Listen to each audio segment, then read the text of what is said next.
பிரியமான சகோதர சகோதரிகளை, இன்று நாங்கள் பொது காலத்திலே 27ஆம் வாரத்திலே நாங்கள் சனிக்கிழமைக்கு கால் பதிக்கின்றோம்.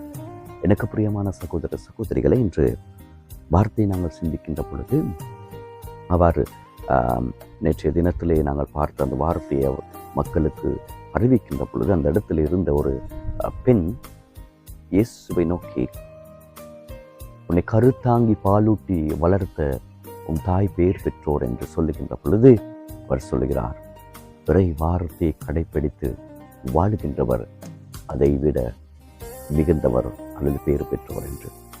அன்பார்ந்தவர்களே, உங்களுக்கு தெரியும், ஒரு தாய் தன்னுடைய குழந்தை வளர்க்கின்ற பொழுது அந்த குழந்தைக்கு தேவையான எல்லாவற்றையும் தன்னுடைய தாய் செய்து கொண்டு பாலூட்டி அந்த குழந்தையை வளர்க்கின்றாள்.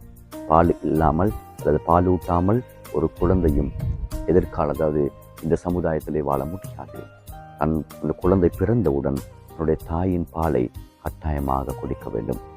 அது அப்படியான உன்னதமான ஒரு சந்தர்ப்பத்தில் அவர் சொல்கிறார், அதை விட பேறு பெற்றோர் அல்லது அதை விட மிகுந்தவர்கள் இறை வார்த்தையின்படி வாழ்கின்றவர்கள் என்று. இதை எங்களால் புரிந்து கொள்ள முடிகின்றதா? இதை எங்களுக்கு புரிந்து வாழ எங்களுக்கு சந்தர்ப்பம் கிடைக்கின்றதா? நான் இதனை என்னுடைய வாழ்க்கையில் ஏற்றுக்கொண்டிருக்கின்றேனா? இறை வார்த்தை எங்களுக்குள்ளே பலவிதமான புதுமைகளை செய்கின்றது என்று ஏற்றுக்கொண்டு இருக்கின்றேனா? நான் மனிதர்களுடைய வார்த்தைகளை மாத்திரம் கேட்டு வாழ்கின்ற நபராக இருக்கின்றேனா?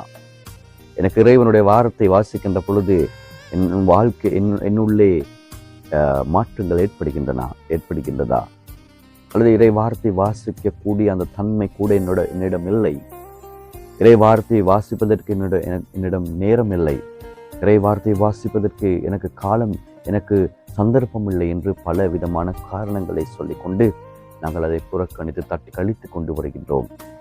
அன்பார்ந்தவர்களே, நாங்கள் முயற்சி செய்கின்ற ஒவ்வொரு சந்தர்ப்பத்திலும், வார்த்தையை வாசிப்பதற்கு முயற்சி செய்கின்ற ஒவ்வொரு சந்தர்ப்பத்திலும் இறைவன் எங்களை ஆசீர்வதிக்கின்ற தெய்வமாக இருக்கின்றார். எனவே அந்த சந்தர்ப்பத்தை நாங்கள் பயன்படுத்தி இறை வார்த்தைக்குள்ளே வாழ்வதற்கு எங்களை ஆசீர்வதிக்கும்படி இந்த நாளிலே மன்றாடுவோமாக.